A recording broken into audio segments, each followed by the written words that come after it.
online and on the go. This is Valley News Live 10 at 10. We begin tonight with breaking news. A 10-year-old boy from Thompson, North Dakota was killed, and a 9-year-old boy is seriously hurt after a snowmobile accident in Hatton, North Dakota.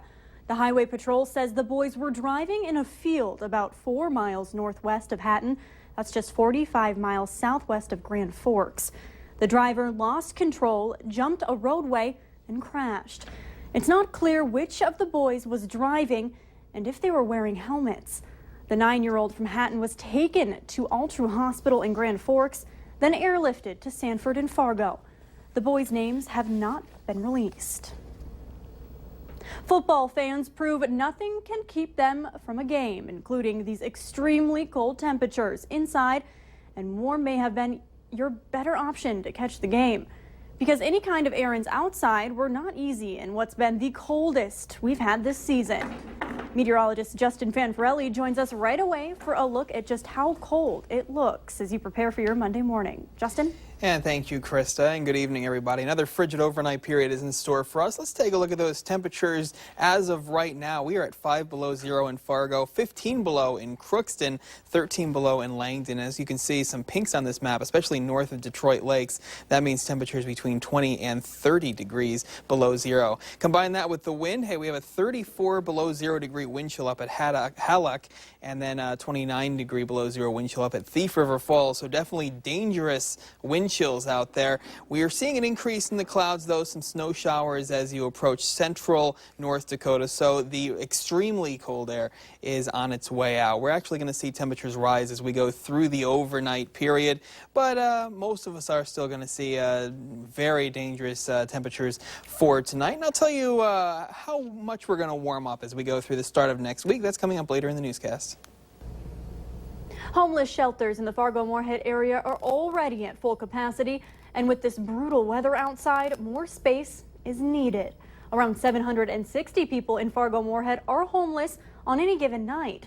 Churches have now stepped up to help house the overflow, and shelters are seeing, but even they could use some help. Valley News Team's Giovanna Simic has more on the need for volunteers to help the homeless out of this dangerous cold. I believe that we absolutely can end homelessness in Fargo-Moorhead and West Fargo. I have no doubt about it. Lori Baker knows all about the homeless problem in the FM area.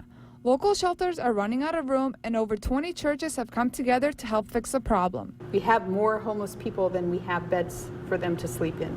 And so it was in response to trying to give people a safe place to sleep during the coldest months of the year in order that we not have anyone die. From November until April, the churches, which want to remain anonymous, are providing the homeless a warm place to sleep. I want everyone to have a home. Everyone deserves a home. Every child, every adult deserves a home. And sheltering is a Band-Aid on a bigger problem. The thing that makes me feel good is that I live in a community that I see as a community of compassion and of good sense. Volunteers that participate go through a training session before they start helping. From first aid to security to helping set up, they do it all. More people are needed, especially for overnight shifts. Baker believes this opportunity has raised awareness in the area about the homeless issue. It's educated the entire community about homelessness in Fargo-Moorhead, how invisible it is, how it's not just a few individuals, but it's many families and many children and many young people who really, really need our help, our support. Giovanna Simic, Valley News Live. If you're interested in volunteering, just go to valleynewslive.com and click on this story where you can find all the information. A man faces burglary and resisting arrest charges after police caught him inside a bar overnight. Grand Forks police responded to an alarm call around 6 this morning when they found 24-year-old Christopher Veenstra inside El Rocco Bottle Shop. Police arrived and saw a door partially open. That's when they spotted him. Veenstra ran further inside the bar to avoid officers, but he was caught and arrested. For the 19th time, nobody won, so Powerball players play on. The new jackpot is over $1 billion, and who knows how high it'll be by Wednesday night. Tickets continue to sell at registers at some of the highest rates they've seen. The lottery billboards are even having trouble keeping up with the monster jackpot. Since this is the first time it's ever hit $1 billion, boards read $999 million instead. There were a few small winners on Saturday. 25 tickets paid out $1 million. 3 others were worth $2 million. Bison fans showed up in force to get their hands on fresh championship gear. In almost a Black Friday-like scene, a sea of yellow and green filled Shields this afternoon with fans eager to grab all the game-winning apparel. Some fans were buying for family and friends, while others grabbed armfuls of t-shirts for themselves. One thing these Bison fans agree on, cold temperatures could not keep them away. I actually didn't wait in line to come in. I was in my car, but saw the line of people. What did you think about that? I think it's kind of a cool thing, just all the support for the Bison. A few items did sell out, but if you passed on the rush today, Shields says that they will continue to stock more championship apparel this week. The Islamic Society hosted a second open house to continue its efforts to settle uneasy feelings in the community and misunderstandings of what Islam is, all in hopes of keeping a safer community.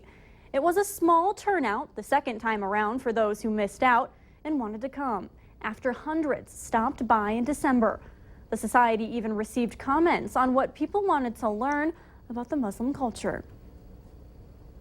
It's very heartening, it's encouraging, it's good.